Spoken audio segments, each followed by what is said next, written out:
Our very first Treasure Coast National Forum for Black Public Administrators membership meeting.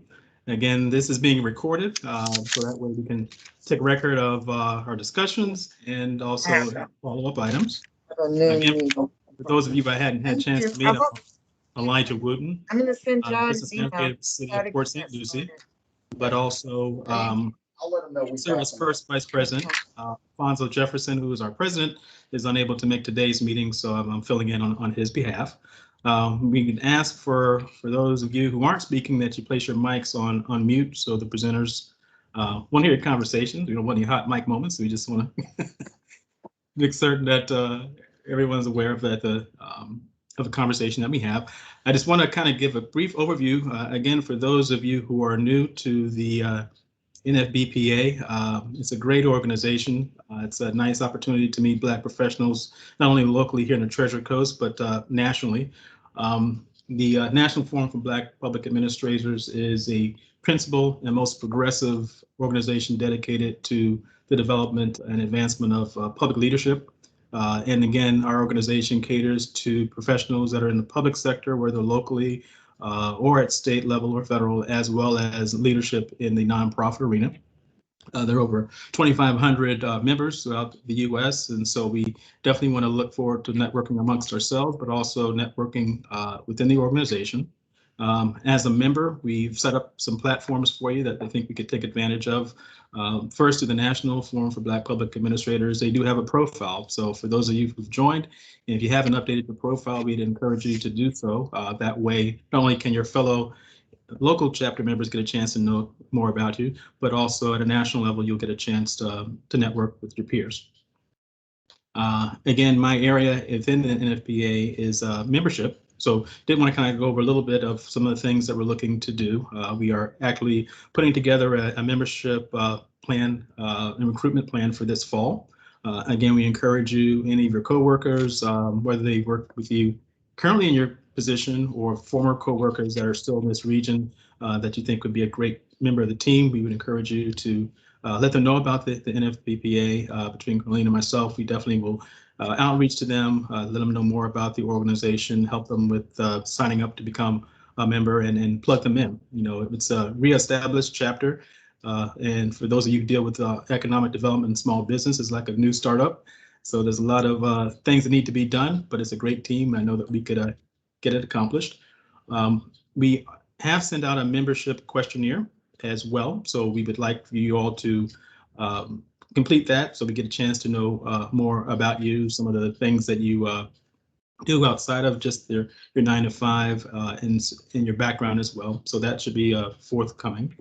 And one of the things we like to do is also recognize our members, like Sarah Smith, who works at St. Lucie County, recently received their safety award for her outstanding work during the COVID-19 pandemic. So, you know, again, that's a recognition we want to bestow upon Sarah, but it's also available to all of our members. We want to, you know, find out about you, find out awards or recognitions, and share not only locally with the chapter, but also on our social media platforms with LinkedIn and Facebook. We are scheduling some membership activities as well as networking events. And so hopefully we'll get away from the screens a little bit and get a chance to get in person and be able to exchange some cards, network. And a greatest way of networking is not just at events, of course, but also through your membership, through serving on various committees. Stop me if you have any questions. If not, I'll keep rolling. Under program development, I did want to briefly cover for Shanelle a little bit some of the things that we're looking to do in this coming year, just the balance of 2021, but also into 2022. The Boys and Girls Club is looking to do a networking event, a business card exchange with some of the youth that participate in their various programs that are at high school level. And I think this would be a great opportunity for NFBPA members to meet some of our upcoming leaders, exchange some business cards, maybe even kind of understand how we can plug them in to some of our networks. There's a youth symposium that we're also looking to establish. And again, this will be in conjunction with the Boys and Girls Club and St. Lucie's schools. Uh,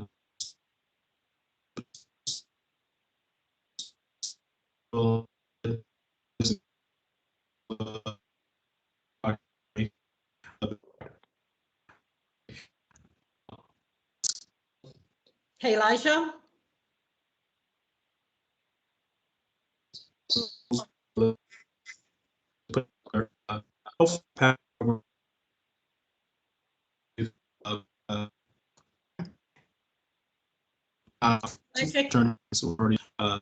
Impact for Elijah, can you hear we us? had a great presentation. Sound. Elijah, can you hear us? Yes, I say all over again. Or how much did you get? Sorry. You're breaking up pretty badly. I was trying to raise my hand. Sorry. The last minute or so, we didn't hear anything. Oh, okay. Okay. Well, just to brief recap in terms of upcoming programs that we are planning for 2022, we're working in conjunction with the Boys and Girls Club in St. Lucie Schools. You still hear me, or I'm just cutting in and out? Can you hear me now? Okay. To put together a business card exchange with some of the youth that participate in the Boys and Girls Club program with NFBPA members. Also looking at a youth symposium. So we're looking to provide some, in addition to networking, some great content and learning and leadership for our youth in the community. And again, that's going to be between the Boys and Girls Club and St. Lucie Schools and the NFBPA. And then lastly, a Black History Month program that we're looking to do in conjunction with a number of organizations here in the Treasure Coast. And, you know, as the old saying goes, work smart, not hard. So some of these events will be, you know, doing in conjunction. Some of these events will be doing standalone. But, you know, again, I think it's great just to get the name out since we're just a recently reestablished chapter. Okay. So with that, Carlene, I think I will be passing that on to, is it Johnna? Is he available? Yes, she is. Okay. And she'll provide the information on financial updates and sponsorship opportunities. Johnna? Maybe muted. I apologize. Good afternoon. Just a brief update of our current financial position. We have established our banking account. So our current cash position is just we have a $50 cash balance. We do have a receivable on our books for our 27 members that have paid their dues through the national. We are awaiting reimbursement for national of those funds. So we have about a receivable of about $675. So taking the current cash plus the receivable, we have $725 in cash. We do have payables as reimbursements that we have to pay our president for expenses that he used of personal monies to get some of our incorporating docs and upgoing. However, I still need that information from him, so there will be a pay posted against that. But that is our current financial position, where we are at $725. As we move into our sponsorships and donations, Carlene will be sending out a letter that our president Alphonso has drafted as well, that relates to sponsorships and donations to be made to the chapter to help us have finances available for some of the projects that we do have that'll be coming forth. We'll be looking at, and I'll be sending out, getting the information to Carlene to send out, setting up some of the digital platforms for giving as well, PayPal, Zelle, Cash App, some of those, to make giving a little somewhat easier for all as well. But that'll be coming. We're in the process of setting all of that up now. So shortly you'll get that information as well. And those are our current financial activities as of now. So Carlene, it is on to you. Thank you. Am I off mute? Okay. So I wanted to talk a little bit about the committees that we have. And I sent out an email earlier on Tuesday regarding the 5 different committees that we have. If you guys don't mind muting for me.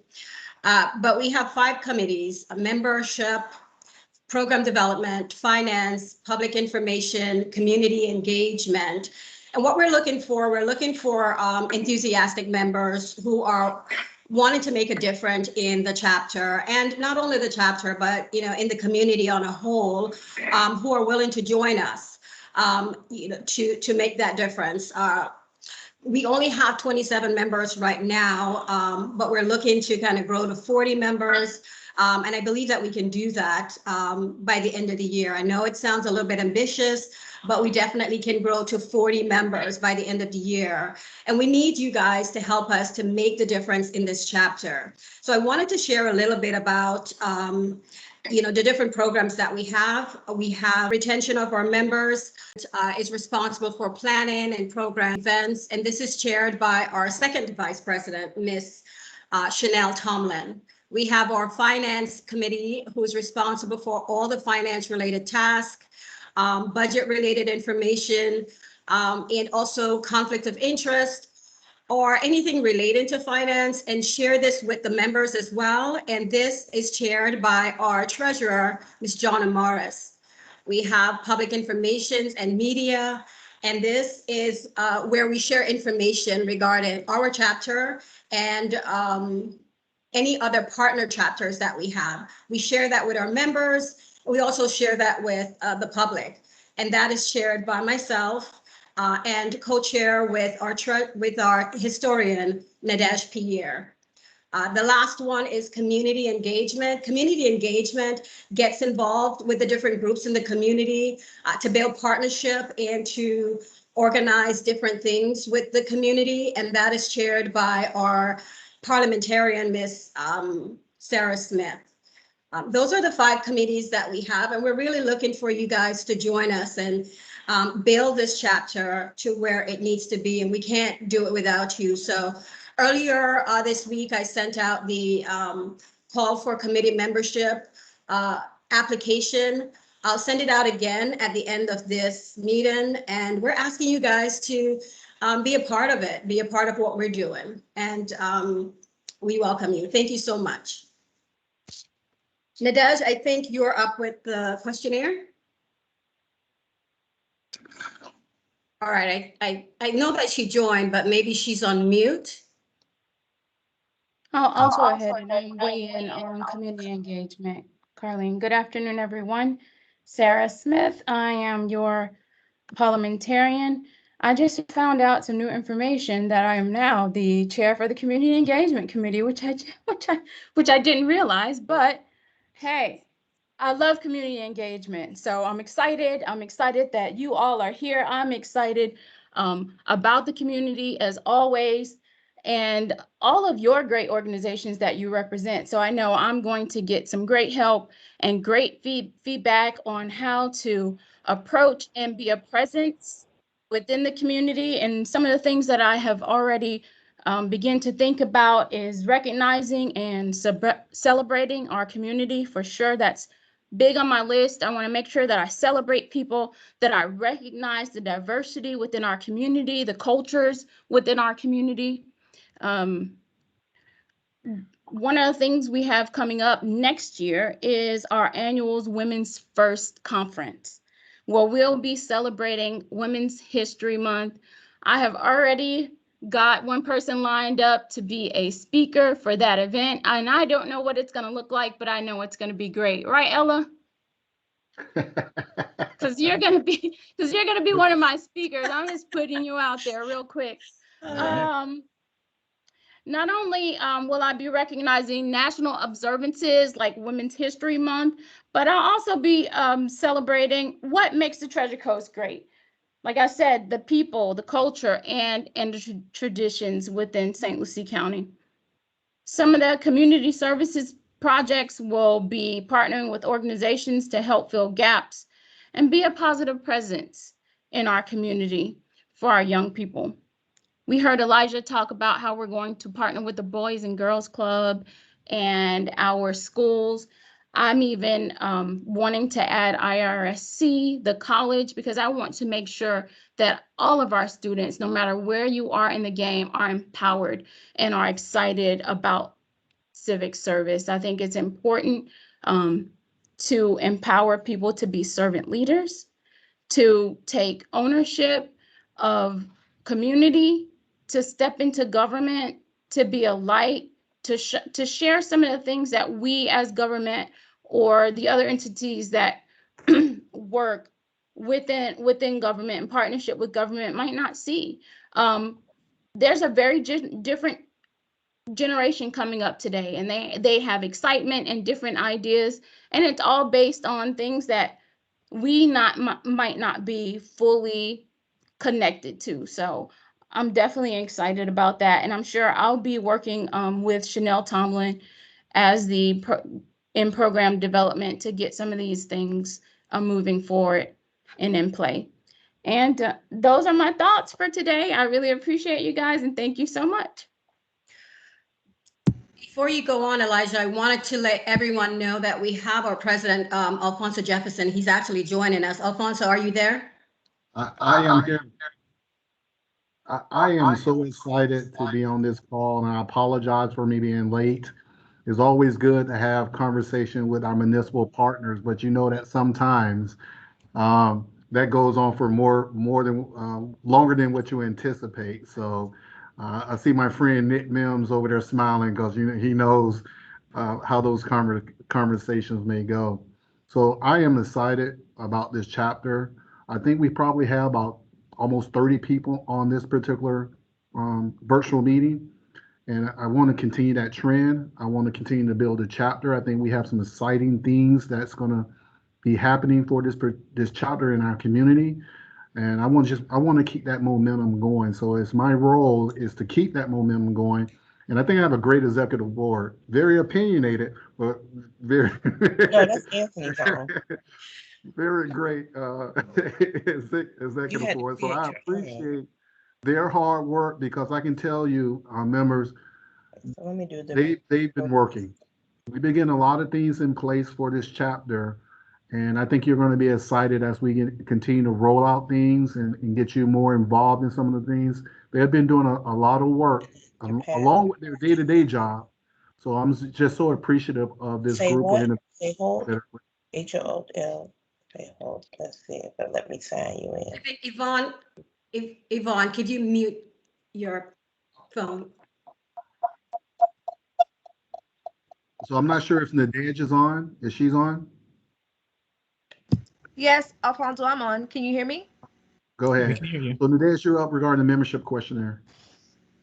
Yes, so the membership questionnaire is a tool that we're going to be utilizing to obtain important information from our members so that we can showcase, birthdays if they would like. Also, important dates, celebrations, their work history or maybe their employment background, certifications. So whatever we can do to celebrate our members, we want to do that by obtaining that information on the questionnaire. And I don't know if everyone is following our social media platforms. We have LinkedIn, we have Facebook, we have Twitter. So on those pages, we post important information, updates, and also what's happening with our members. So that's a very important component for us to get to know each other better.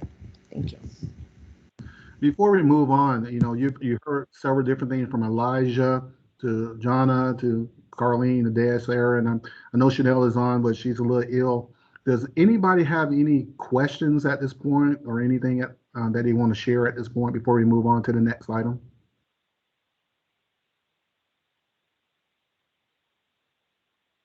Okay, that's wonderful. That means that we are covering things clearly with everybody.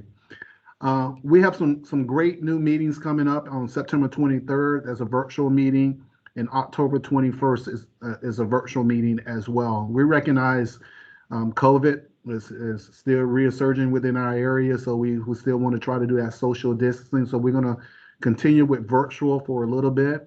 Hopefully, we really want to try to do a networking event, and hopefully a networking event we can do in person. We just need to figure that out, and we're working on the schedule regarding that.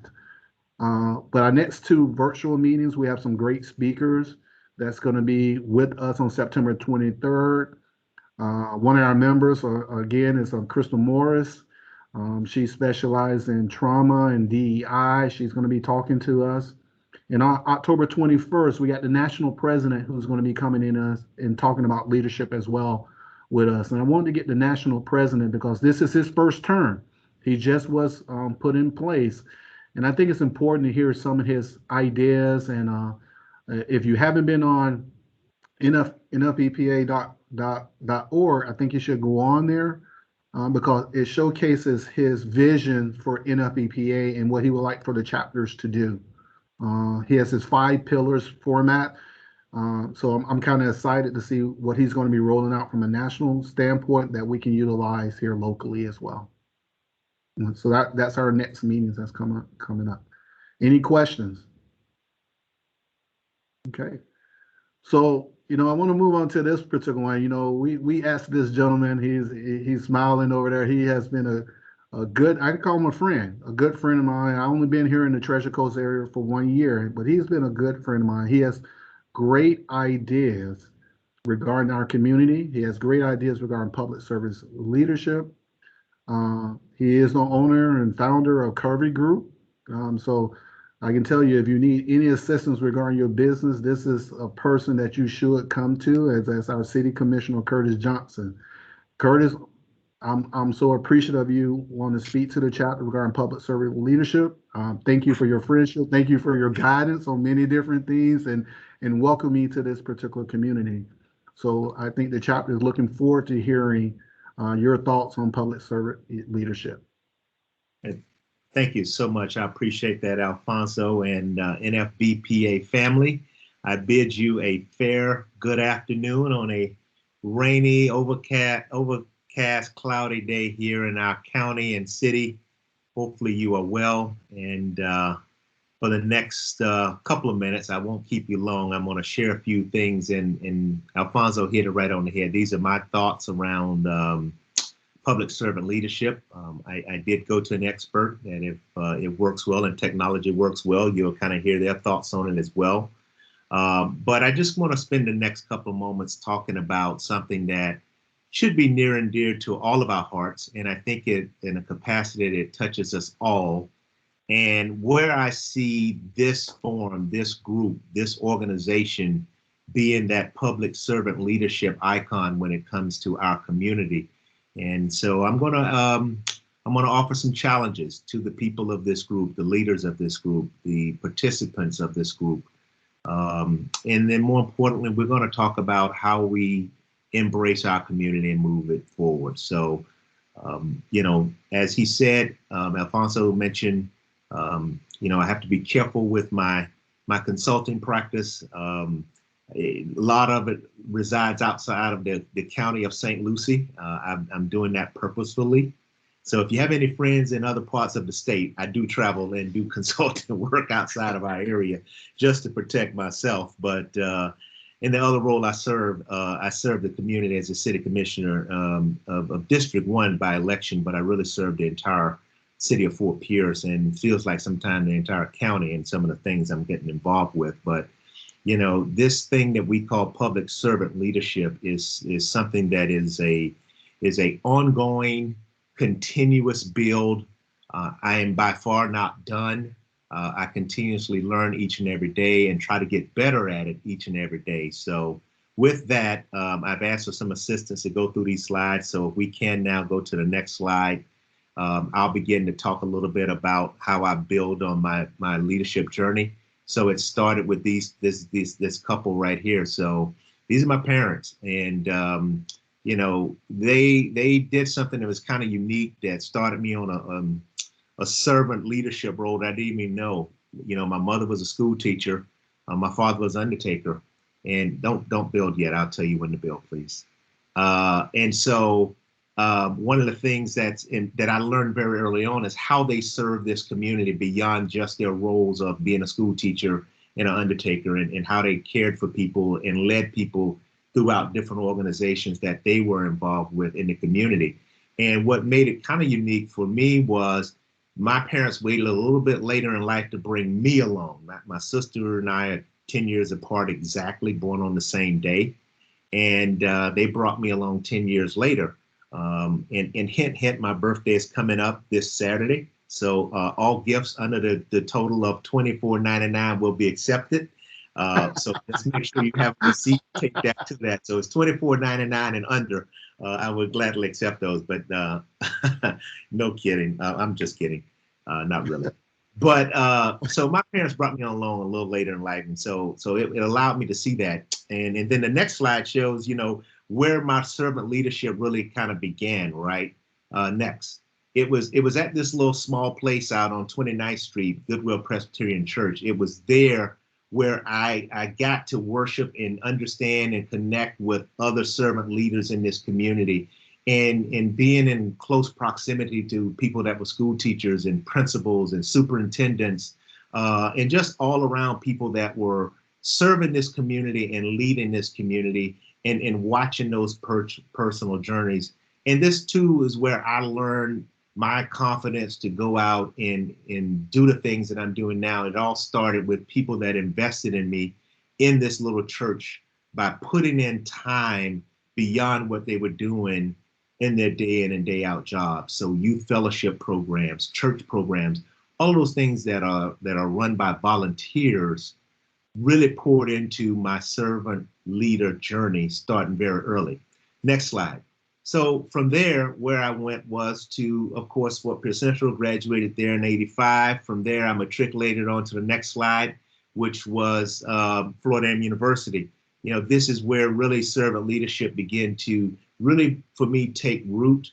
It was on the campus there that I began to get involved. I served not only the students there as a student leader, but as a fraternal leader, as a person that just cared about things happening in the state of Florida, and movements that I got involved with were all as a result of being around people in a like ilk, like mind, and moving from there. So from there, I transitioned to the next slide, where on that campus, I met this guy. And many people probably don't know him, but he had a significant impact on my life, Reverend Miles. For a simple reason is that he was a statuesque man that, brought me into the next slide, which was this fraternity. And when I joined the fraternity and understood what it was and what Reverend Miles meant to it, and how he served us as young men coming into that fraternity to help us understand, to guide us, to shape us, to publish, to actually author books that shaped our leadership careers. It was him and his early on tutelage and leadership that again helped me along with my journey along this thing we call servant leadership. And so after all this was done, my corporate career began to build based on all of the culmination of these interfaces. And so I was prepared for things like the next slide, which was, Eli Lilly. So fresh out of school, career started right here in Fort Pierce, believe it or not, as a sales rep for this company.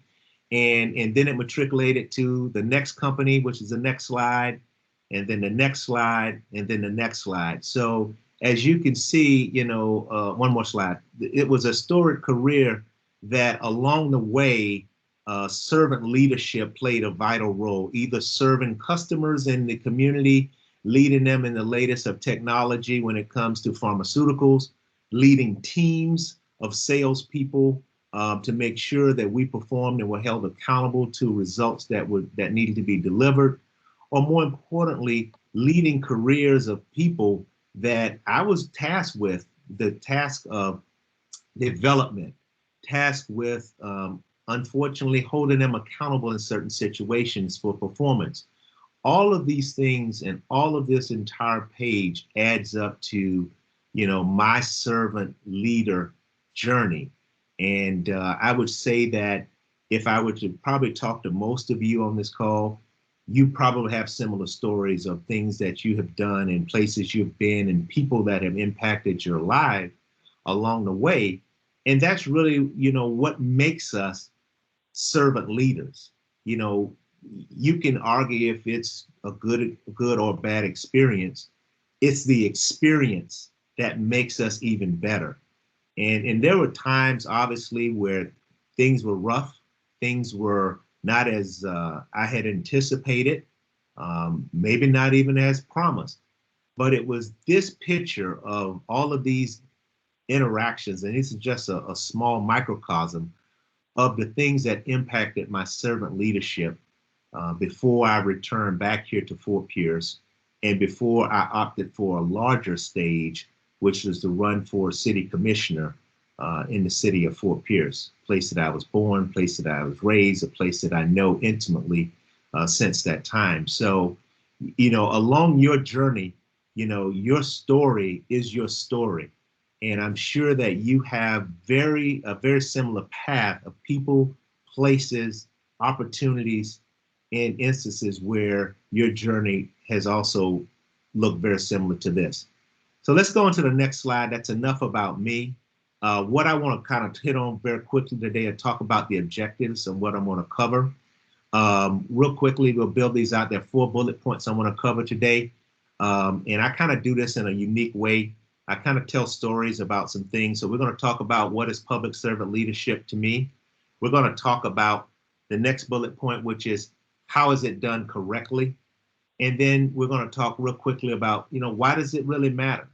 And then lastly, we'll wrap it all up is where and when does it occur? And so if I do this right, I'll hopefully answer these 4 questions that I've posed here.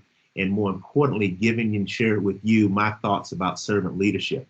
And certainly if I do not hit that mark, please send all responses to Alphonso and he'll be gladly to compile those and let me know about that. So why don't we go ahead and get started on the journey here, talking about the objectives. So I mentioned earlier about Reverend Miles, and one of the things about Reverend Miles, and this is going on probably 30, 35 years now, and it still rings true in my head to this day. This is one of the things too, that when I elected to get into public leadership and servitude as an elected official, it was one of the mantras that I swear by, one of the things that I affirm each and every day. And it's one that I sat in that church and I heard him say it over and over and over, and I really it didn't dawn on me at that time, you know, 18, 19, 20 years old, a lot of other things going on in your mind. You're just happy to be in church, but these no truer words have rang in my ear. You know, when it comes to servant leadership, you cannot teach what you do not know, and you cannot lead where you do not go. Therefore, I shall study the word. And when I said earlier that this build on servant leadership is the constant study and evolution of this craft that we know as servant leadership, we're not going to know it all. There will be times that we're going to encounter that we've made some mistakes and we got to start over and go back through the basic steps to get that part right to grow. And I would challenge you, I would challenge this organization with these words and this mantra is that when it comes to servant leadership, is to really take this on as a craft that you can't teach what you don't know. So let's study, let's get into the books, let's have these encounters with people that will enrich our lives. And some of these may not even be people that we would think are leaders.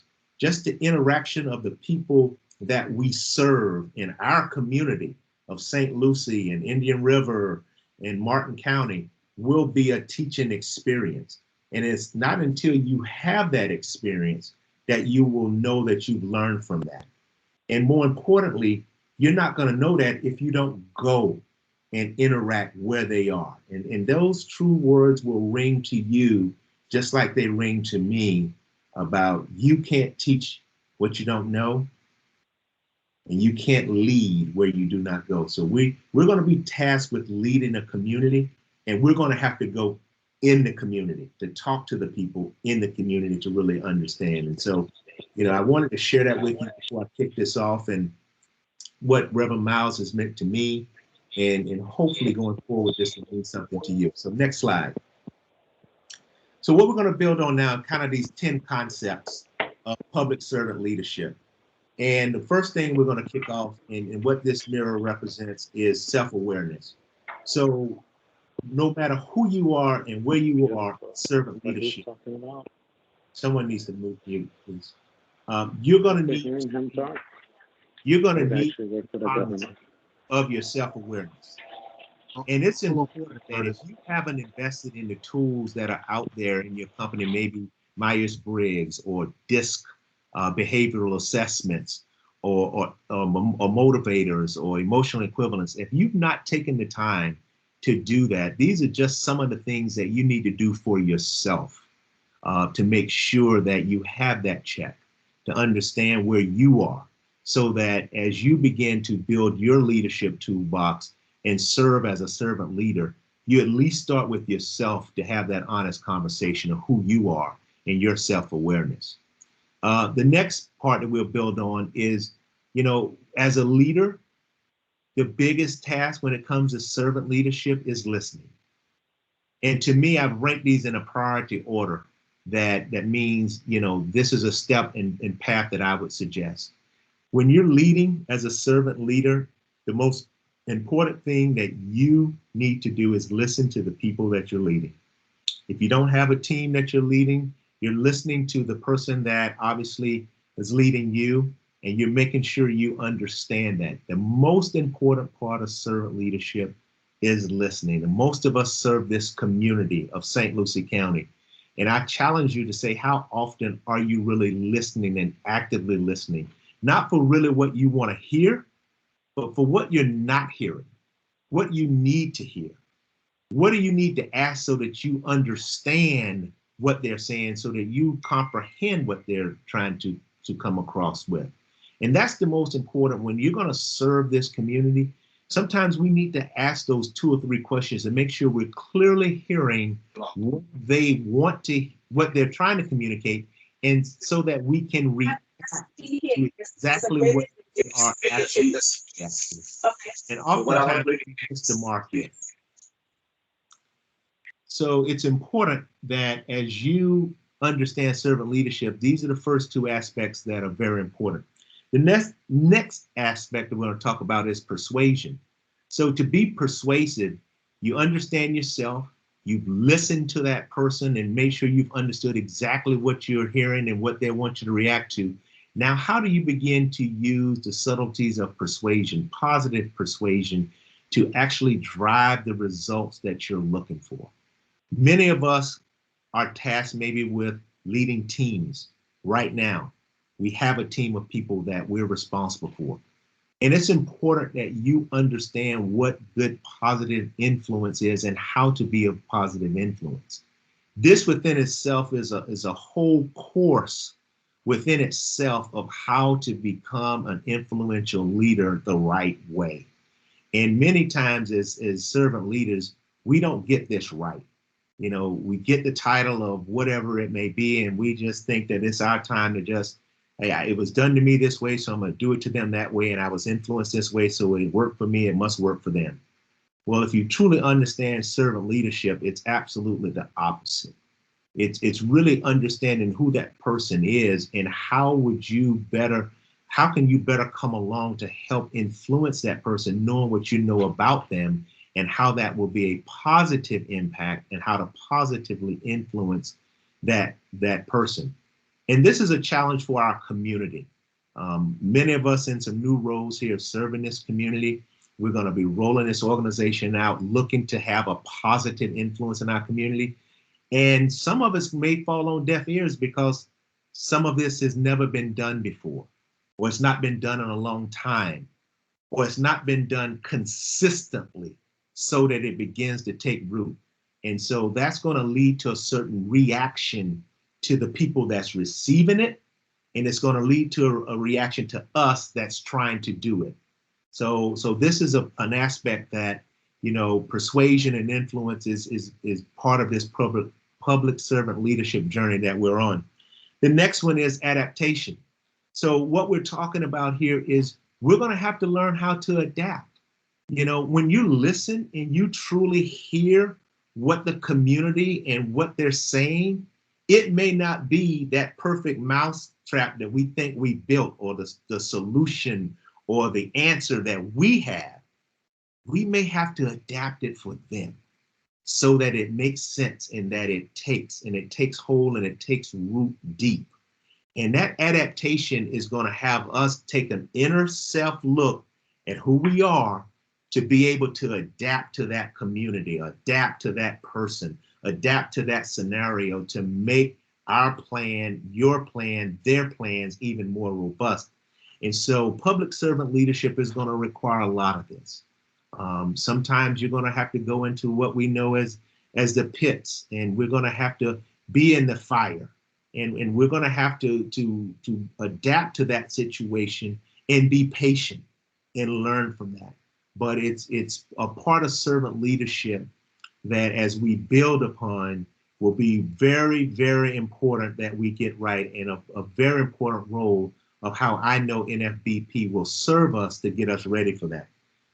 The next part is, when we're there, we definitely have to deal with facts and not fakeness. So the aspect of servant leadership we're talking about here is being a truth teller.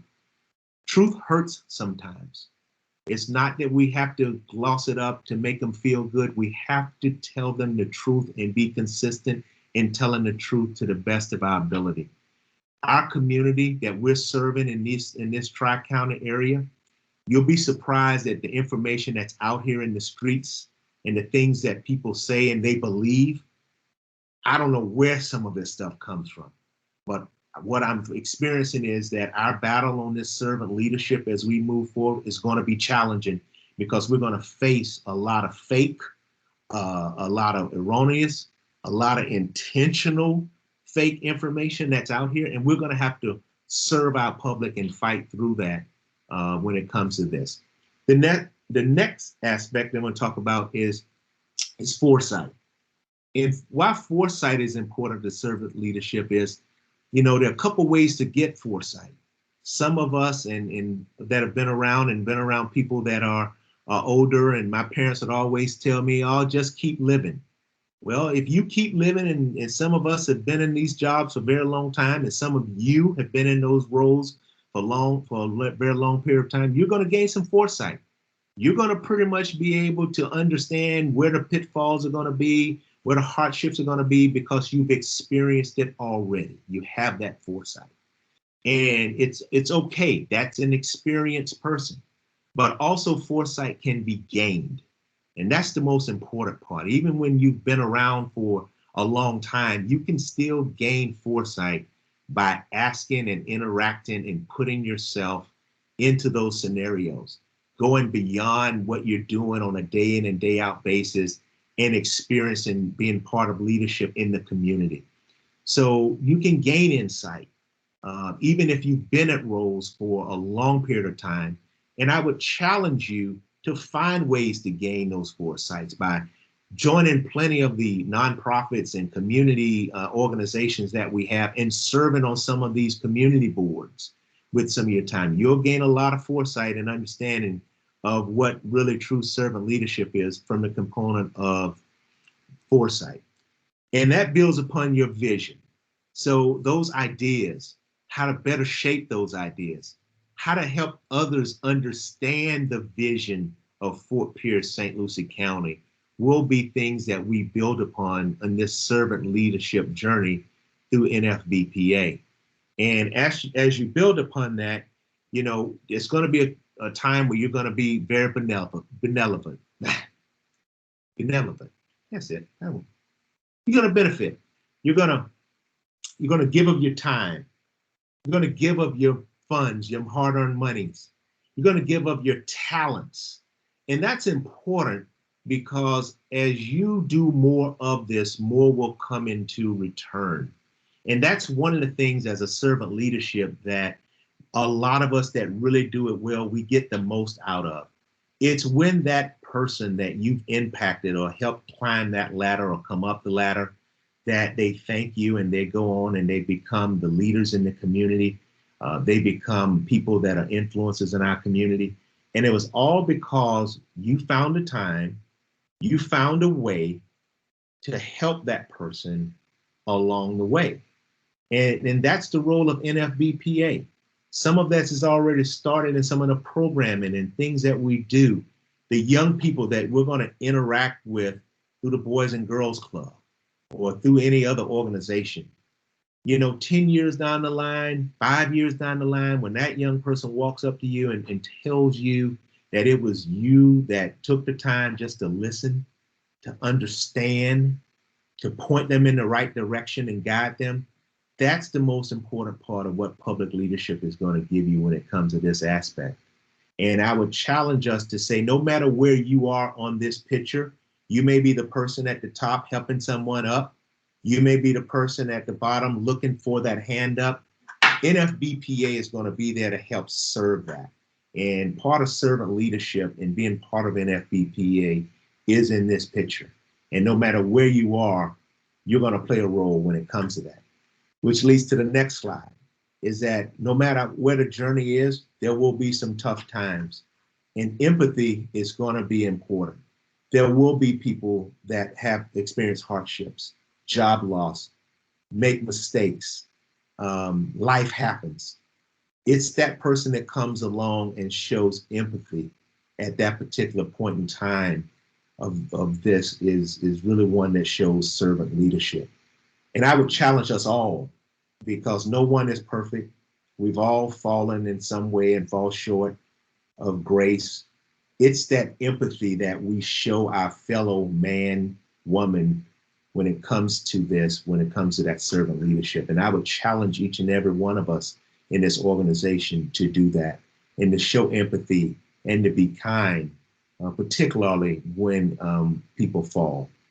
And then that leads to the last point that we'll talk about is when all this comes together, you're aware of who you are, you're listening, you're persuading, you're putting out facts, you're helping shape vision, you're adapting to the community, you're showing empathy, you're being benevolent of your time. This will help our community build.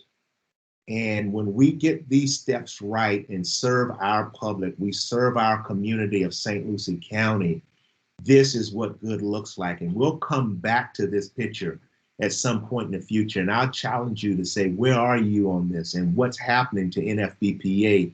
Because these 9 steps and these 9 characteristics of servant leadership, we're all going to have to go through them, and we're all going to have to work on them each and every day to get them right if we're going to be great public servant leaders in this community. So that's what is public servant leadership. Let's talk real quickly about the next slide, which is how should it be done? So I told you I went to the expert. This is Ken Blanchard. I had a very short little video here. If you can click on it, it should play. Let's keep our fingers crossed if technology works well and have him share a point here. If it doesn't, we'll skip it for today. We'll come back later. Maybe we'll send this out as a slide. Does it work on your end? It does not. It does not. Leave it up to technology. This will be a follow-up assignment. I'm going to send this out because it's a short 3-minute, but he basically crystallizes everything I've said in his words. And he's reiterated some of the same things that I've talked about, like trust and consistency and being kind. He talks about this. And so I'll send that out to the group because I think it'll be a great culmination. More importantly, we're going to talk about the next slide, which is why does this really matter? Well, I went and got some facts, some points, some things that hopefully will stick in our little crawl space here to help us understand why our public leadership matters and why it should matter that you get from beyond what you're currently doing, do that well, but we've got to serve this public even beyond, and we've got to find a way. And these are statistics that came from the dashboard, the Florida dashboard, through the Chamber of Commerce. This is St. Lucie County specifically. It drilled down. So, you know, one of the things that we're starting on a very positive note is St. Lucie County has a minority-majority population, and it's growing. So our Latino communities, our Creole communities, they're growing in St. Lucie County. We're going to have to bridge that gap and make sure that we are inclusive in bringing them in. And more importantly, we're going to have to serve these communities And the reason why that's important is that most of these communities, the Black and brown communities, feel underserved already. They feel ignored, they feel marginalized, and we're going to have to be the face that brings them into the fold, because that talent, that diversity, that population, we need them to be a part of the solutions here to make sure that when we're rolling out things and initiatives in our cities and counties or trying to get these communities engaged, that they have known and trusted faces that they will begin to trust the facts that come from us. And that's why NFBPA and why this matters. Our children that we serve in this community, children under the 18 in this community, is 25% of those live in poverty right now. In this community right now, the third grade reading percentage is 47%. We have to find a way, this organization, us individually, we're going to have to find a way to find that time to get into these classrooms so that these young people can see us, understand what we do. And we're going to have to pull them into our world. We're going to have to pull them into these city halls, pull them into these municipalities and counties and wherever we sit, and let them see what we do and where we do it at, so that when they ride by these buildings, they can put a face with a name and a name with a face and understand that I know somebody that's in there making a decision that impacts me. And this scares me, because these are our future constituents. These are the people that I'm looking to try to lead, so that my job is going to be much more challenging knowing these types of numbers. 65% of our county is on free or reduced lunch, and 46% are asset limited, income constrained, employed people in our community. So it's important. This is why it matters that we get involved, that we find a way to find the strength to go into these places, so that when that opportune moment comes, like when I was at that church and I happened to be sitting there and I can meet my principal, or I can meet a superintendent, or I can meet the guy that worked at the school board, that's important to the young people to be able to connect to our community. And even the adults. So I'm just not going to harp on young people, but the adults need to do it as well. They need to know who our city managers are. They need to know who our county people are in these positions that we hold. Because I can tell you, one of the most challenging things and disturbing things when I first moved back here was to learn the amount of people that we had in government. And when I started asking around, the people in the street didn't know. We've got to correct that, and it matters. So the next slide we're going to talk about as we bring this home is when and where does it occur? And this is really a mirror, because I'm telling you, it occurs with you and it occurs right now. And so you've got to look yourself in the mirror in the morning or right now or whenever. But you've got to find that way to make this happen. NFBPA is there as the vehicle, but you've got to get behind the wheel. You've got to drive it. You've got to drive it into communities and into meetings, into organizations that we aren't there. And we have to make an impact on this community. This community is steeped in history. This community did a lot under oppressive laws. Well, all of that's been removed now. There is nothing holding us back but ourselves and that person in the mirror. So I'm going to challenge you. And the call to action is, let's find a way to get beyond what we're doing. Yes, we serve in a public role. Yes, we do this and we have maybe public interface and interaction, but it's more than that.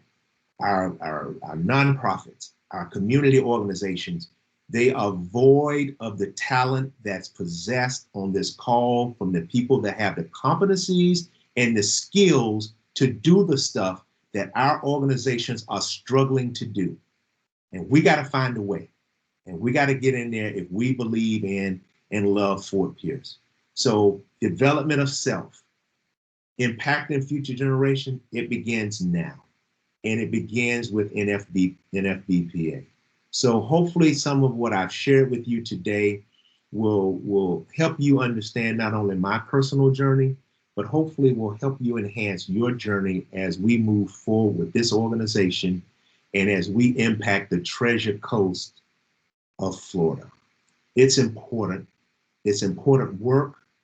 It's hard work. Oftentimes it's thankless work. But much like thankless work, it's that one young person, it's that one person that comes back that will tell you it was because of you that will be the wind underneath your wings, that will continue to have you come back and take on the mantle of public servant leadership. So with that, I bid you a farewell. I challenge you, Mr. President, we are ready to get behind the wheel of NFBPA and be good public servant leaders in this Treasure Coast. Well, thank you, Curtis, and I like to applaud you, Curtis. Thank you. This was an inspiring speech to me. I am going to submit your name to nationals for Forum 2022 as a speaker. Thank you. But I think you have a good message, some good information to share, not only with us, but on a national level as well. So, with your permission, I will be forwarding your name to nationals. I say to our membership is this: we represent Okeechobee, Indian River, St. Lucie County, Martin County, all the municipalities, all the public institutions, nonprofit, anything that deals with the public, we are NFBPA. And I'm calling on everybody to be to be an active member in this particular chapter. It cannot be a select few to make this occur. It has to be all of us working together. This is not a chapter that only a select few people make decisions. The decisions are actually coming from the members themselves. If many of you may recall, I sent out a survey before we even was formed on what type of training or professional development courses you wanted to hear. This was the first one that many have said about public servant leadership. So we want to hear from you. We want you to be an active participant. We want you to be totally involved in this particular chapter. Together, we are stronger. Individually, we kind of struggle. So I want us to be really focused and moving in the same direction together. So Curtis, I have a certificate of appreciation. Ms. Carlene, if you can put it up for me. It will be signed when I give it to you. I don't know if she can put it up. Can you put it up, Carlene? No, not right now. Okay. Well, I have a certificate of appreciation. Thank you. And I'll make sure that you get that certificate of appreciation. I really thank you for your time. And I know you had a busy schedule, but you did make time for us to give us this presentation. Thank you. Thank you. I'm looking forward to serving this community with all of you and this beautiful mosaic of people in our community. And I would just, if we can, get a screenshot of this. I did. Oh, good. Okay, great. Because Fort Pierce, Port St. Lucie, Okeechobee, Indian River, Vero, Gifford, what am I missing out there? Those others, they need to see this. They need to see this. This is a different picture than what's been put out there. So thank you. We are coming on our hour time. I like to kind of keep our meetings to that hour standpoint of it because I know you are very business professionals out there. You have many things to get done. Look forward to hearing your feedback.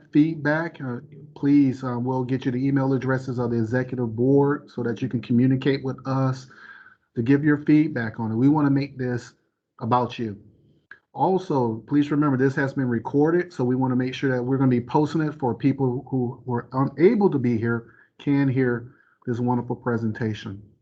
So at this particular point, I look forward to seeing everyone on September 21st at our next virtual meeting, and I would like to say that the meeting is adjourned. Thank you. And have a good afternoon.